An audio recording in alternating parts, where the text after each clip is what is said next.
You're going to finish the day knowing how to test out the perfect tagline once you have it in just 3 steps. Creating a great tagline is not only about the copywriting, the marketing writing, the actual creation of your beautiful sentence that describes exactly what you do and who you are as a brand. There's more to it, of course, as there always is with marketing. To know that you've got a fantastic tagline, you have to test it out. As we always say, A/B test everything in marketing before you decide that it should be written in stone. And even then, it's never written in stone.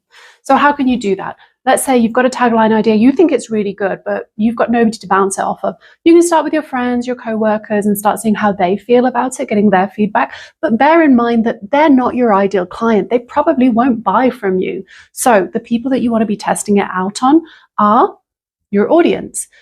How can you do that in a low risk way that will still get you enough information to have useful data?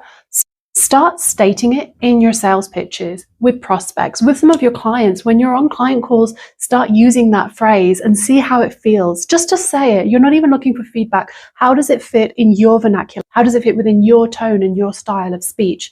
That will give you a really good idea of how you're going to realistically apply this. Next, you do want to start dropping it into some of your emails. You can even add it to your signature and see if it changes people's reaction. You will find that some people comment on it. You will find that some people won't like it. But again, remember, are they your ideal client? If they are, you want to assign a lot of weight to their opinion. Next thing is to begin testing your tagline on locations that are public that you control. That might mean your LinkedIn headline. It might mean your YouTube description, perhaps your hero on your website. So the first scroll on your website, you can start adding it there, because if at any time you decide, I don't like this tagline is not working for me, you just take it down, you change it. There's no pressure.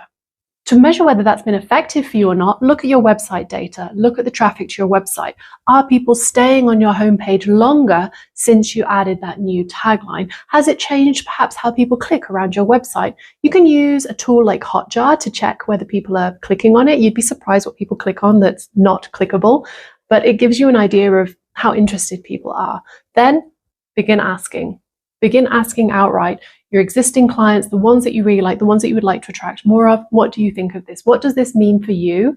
Is this my most important value proposition to you? And what does it say? Begin asking that. You can collect that just through a Google form if you want, through something like a type form, or verbally in your next call with them.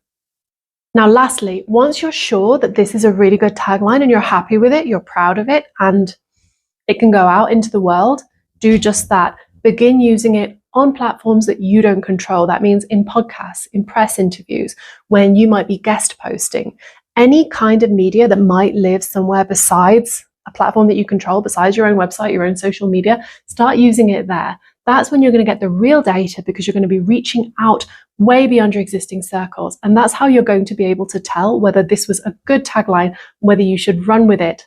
I will say, always try and give any marketing strategy a good 3 months to test it out before you start changing it. It's tempting to decide, this isn't working, I want to change it, but you might find that you simply haven't reached the right people yet. And this does take time. You're going to get some unfollows, you're going to get some unsubscribes, and you want that. You want that because it's filtering out the people that are not right for your brand. Hold on tight, keep collecting the data, and then pivot after 2, 3, ideally 6 months if you can wait that long. If this was useful, click that like button. I'm Nadine Hare, this is Write Wiser, and follow me for more ways to use your relatability to market yourself effectively rather than leaning into your seniority.